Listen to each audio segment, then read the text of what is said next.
হাড়োয়া বিধানসভা অন্তর্গত কীর্তিপুর ২ নম্বর অঞ্চল তৃণমূল কংগ্রেসের ২১শে জুলাইয়ের প্রস্তুতি সভা। দিন কয়েক পরেই কলকাতায় তৃণমূলের ২১শে জুলাই শহীদ দিবস কর্মসূচি রয়েছে। এই বিষয়কে সামনে রেখে প্রস্তুতি সভা কীর্তিপুর ২ নম্বর অঞ্চল তৃণমূল কংগ্রেসের উদ্যোগে হাড়োয়ার খাল তৃণমূল কংগ্রেসের পার্টি অফিসে ২১শে জুলাই প্রস্তুতি সভা ডাকা হয়েছে। এই দিনে অনুষ্ঠানে উপস্থিত ছিলেন কীর্তিপুর ২ নম্বর অঞ্চল সভাপতি ও পঞ্চায়েত সমিতি বনভূমির কর্মাধ্যক্ষ শাহাবুদ্দিন আলী, পঞ্চায়েতের প্রধান শহীদুল মোল্লা, অঞ্চল কমিটির সহসভাপতি হাজীদ্দিন মোহাম্মদ, অঞ্চল কমিটির অন্যতম সদস্য আবুল কাশেম, অঞ্চলের দলনেতা স্বপন কুমার ঘোষ এবং কীর্তিপুর অঞ্চলের প্রত্যেক বুথে সভাপতি ও তৃণমূল কংগ্রেসের দলীয় কর্মীরা উপস্থিত ছিলেন। অঞ্চল সভাপতি শাহাবুদ্দিন আলী জানান, এবছর ২১শে জুলাই নেত্রী মমতা বন্দ্যোপাধ্যায় ও অভিষেক বন্দ্যোপাধ্যায় যেভাবে নির্দেশ দেবেন সেই মতোই আমরা বুথে বুথে প্রচার করব। আমাদের মনে রাখতে হবে সামনেই ২৬শে বিধানসভার নির্বাচন, তাই নির্বাচনের কথা মাথায় রেখে নেত্রী মমতা বন্দ্যোপাধ্যায় যার নির্দেশ দেবেন সেটা আমরা অক্ষরে অক্ষরে পালন করব। শাহাবুদ্দিন আলী জানান, এবারে আমরা প্রায় ২০০০ কর্মী নিয়ে ২১শে জুলাইয়ের উদ্দেশ্যে রওনা দেব এবং আমাদের প্রত্যেকটা বুথে ২১শে জুলাই সম্পর্কে ছোট ছোট মিটিং করা হবে এবং সমস্ত অঞ্চল জুড়ে সমস্ত বুথগুলোকে একসঙ্গে করে হাড়োয়ার কালপাটি অফিসের সম্মুখে একটি বড় জনসভা হবে। প্রথম কথা হলো, আমাদের যে শ্রী শঙ্করনাথ ঘোষ যে আমাদের অভিভাবক ছিলেন, তিনি আজকে আমাদের থেকে ছেড়ে চলে গেছেন। তিনি যেখানে আসেন সেখানে যেন ভালো থাকেন। তাই আজকে তিনি থাকতেন অনেক আগে আমাদের এই নির্দেশ দিত।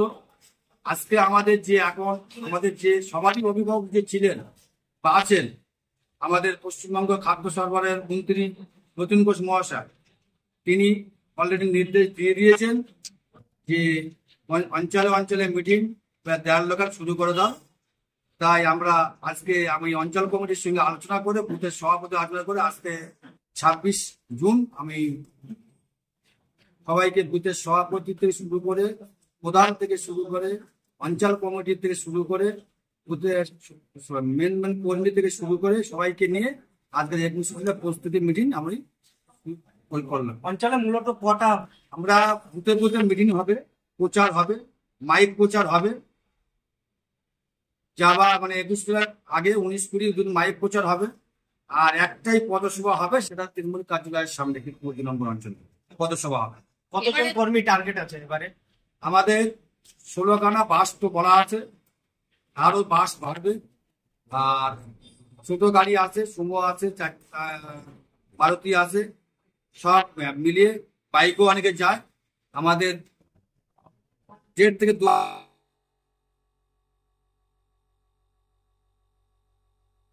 মানে ২১শে জুলাই যে আমাদের মাননীয় মুখ্যমন্ত্রী মমতা বন্দ্যোপাধ্যায় তিনি ২১শে জুলাই যে বক্তব্য রাখবেন, সেই বক্তব্য তারা কর্মীরা শুনে সেই বুথে বুথে সেইভাবে সেই নির্দেশ অনুযায়ী সেই বুথে সেইভাবে চলবে, সেই গাইডলাইন দেবো। ২০২৬-এ দেখেন ২১শে জুলাই এটা হচ্ছে আজকে আমাদের মাননীয় মুখ্যমন্ত্রী মমতা বন্দ্যোপাধ্যায় তিনি আজকে মানুষের পরিচয়পত্র দেওয়ার জন্য যে ধর্মতলায় যে ডাক দিয়েছিলেন জনজুয়া, তখন আমাদের বামফ্রন্ট জমানায় ৩৪ বছর বামফ্রন্ট যে শাসক দল জ্যোতি বসু মুখ্যমন্ত্রী, তিনি ভয় পেয়ে গেছিলেন যে হাওয়াই চটি করা একটা টালির ঘরের মেয়ে তার ডাকে কলকাতার রাজপথ জনজুয়া ভেসে গেছে।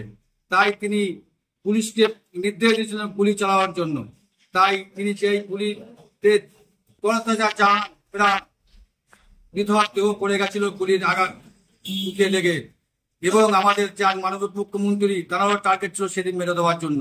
তাই ভগবান উপর মাথার উপর ছিল বলে আজকে পুলিশের সেই গুলির টার্গেটে সেই আমাদের মাননীয় মুখ্যমন্ত্রী তিনি রেহাই পেয়ে গেছিলেন। তাই আজকে সেই ২১শে জুলাই নিয়ে সেই দিদি সেই প্রত্যেকটা বছরের ন্যায় সেই শহীদদের কথা তিনি ভুলেনি, তাই আজকে তিনি মনে রেখেছেন। তাই সেই হচ্ছে আমাদের মাননীয় মুখ্যমন্ত্রী জগন্নাথ বন্দ্যোপাধ্যায়। ২৬শে নির্বাচন যে ২৬শে নির্বাচন যে দিদির যে উন্নয়ন, আজকে লক্ষ্মী ভান্ডার থেকে শুরু করে রূপশ্রী সবুজশ্রী খাদ্যসাথী সাইকেল থেকে শুরু করে খাদ্যসাথী শুরু করে স্বাস্থ্যসাথী শুরু করে যে ৭৪টা প্রকল্প তিনি যে মানুষের জন্য নামিয়েছেন এবং যে লড়াই করে 4 বছরের যে 100 দিনের কাজ যে আমাদের সর্বভারতীয় সাধারণ সম্পাদক অভিষেক বন্দ্যোপাধ্যায় তিনি দিল্লি রাজপথে গিয়ে যে ধর্নায় বসে তিনি সেই চাপে আজকে সেই 100 দিনের কাজও তিনি আজকে হাইকোর্টে তিনি জয় জয়কার করেছেন। তাই সততা থাকলে উপরওয়ালা বলে একজন ভগবান বলে একজন আছে, তাই মানুষ আজকে সেই 100 দিনের কাজে খেটে খাওয়া মানুষ সেটাও মানুষের কাজে নামিয়ে দেবে। তাই আজকে 26 যে নির্বাচন, সেই 26 নির্বাচনে মানুষ আমাদের কাছে যেতে হবে, মানুষের কাছে থাকতে হবে, মানুষের সুবিধা অসুবিধার কথা শুনতে হবে, মানুষের সঙ্গে মিশে যেতে হবে। আজকে 24টা ঘন্টা মাননীয় মুখ্যমন্ত্রী তিনি মানুষ জন্য কাজ করে যাচ্ছেন। তাই আজকে 26 নির্বাচনে বিজেপির কোনো জায়গা নেই, একটি ভোট পাবে না। 26 নির্বাচনে 250 সিট নিয়ে আবার চতুর্থবারের জন্য মাননীয় মুখ্যমন্ত্রী মমতা বন্দ্যোপাধ্যায় মুখ্যমন্ত্রী হবেন।